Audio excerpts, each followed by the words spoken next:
ನರ್ಸರಿಯವರು ಇದನ್ನ indoor plant ಅಂತಾನೆ sale ಮಾಡ್ತಾರೆ. ಆದ್ರೆ ಈ ಗಿಡನ ನೀವು ಪೂರ್ತಿ ಇಂಡೋರ್ ಅಲ್ಲಿ ಇಟ್ರೆ ಅಥವಾ ಪೂರ್ತಿ ನೆರಳಲ್ಲಿಟ್ರೆ ಎಲೆಗಳಲ್ಲಿ ಈ ರೀತಿ ವೇರಿಯೇಷನ್ ಬರೋದೇ ಇಲ್ಲ. ದಿನಕ್ಕೆ 2 ಗಂಟೆನಾದ್ರೂ ಇದಕ್ಕೆ ಬಿಸಿಲು ಬೀಳುವಂತ ಜಾಗದಲ್ಲಿ ಇಡಬೇಕು.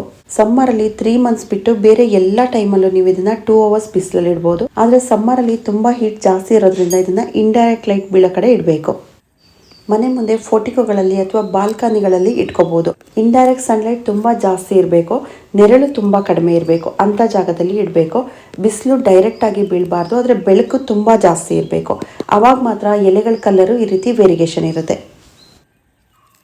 ಫೋಟಿಕೋಗಳಲ್ಲಿ ಬಾಲ್ಕನಿಗಳಲ್ಲಿ ಬಿಸಿಲು ತುಂಬ ಜಾಸ್ತಿ ಬೀಳುತ್ತೆ, ಇದನ್ನು ಇಂಡೋರಲ್ಲೇ ಇಟ್ಕೋಬೇಕು ಅನ್ನೋರು ಇದನ್ನು ನೀವು ವಿಂಡೋ ಸೈಡಲ್ಲಿ ಅಥವಾ ತುಂಬ ಬೆಳಕು ಇರೋ ಕಡೆ ಈ ಗಿಡನ ಇಡಬೇಕಾಗತ್ತೆ. ಟ್ರಾಪಿಕಲ್ ಪ್ಲಾಂಟ್ ಲಿಸ್ಟ್ಗೆ ಸೇರುತ್ತೆ. ದೊಡ್ಡ ಮರದ ನೆರಳಲ್ಲಿ ಬೆಳೆಯುವಂಥ ಗಿಡ.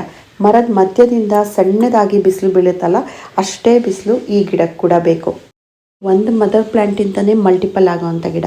ಒಂದು ಗಿಡ ಇದ್ರೆ ಸಾಕು, ಅದು ದೊಡ್ಡದಾದ್ಮೇಲೆ ಅದ್ರ ಪಕ್ಕ ಚಿಕ್ಕ ಗಿಡಗಳು ಹುಟ್ಕೊಳ್ಳುತ್ತೆ. ಅದನ್ನು ನಾವು ಡಿವೈಡ್ ಮಾಡಿಬಿಟ್ಟು ಸೆಪ್ರೇಟ್ ಮಾಡಿ ನೆಡ್ಬೋದು. ನಾನಿಲ್ಲಿ ಇವೆರಡು ಗಿಡಗಳನ್ನ ತೋರಿಸ್ತಾ ಇದ್ದೀನಲ್ಲ, ಇದು ಈ ಮದರ್ ಪ್ಲಾಂಟಿಂದನೇ ನಾನು ಸಪ್ರೇಟ್ ಮಾಡಿ ನೆಟ್ಟಿರೋ ಅಂಥ ಗಿಡಗಳು.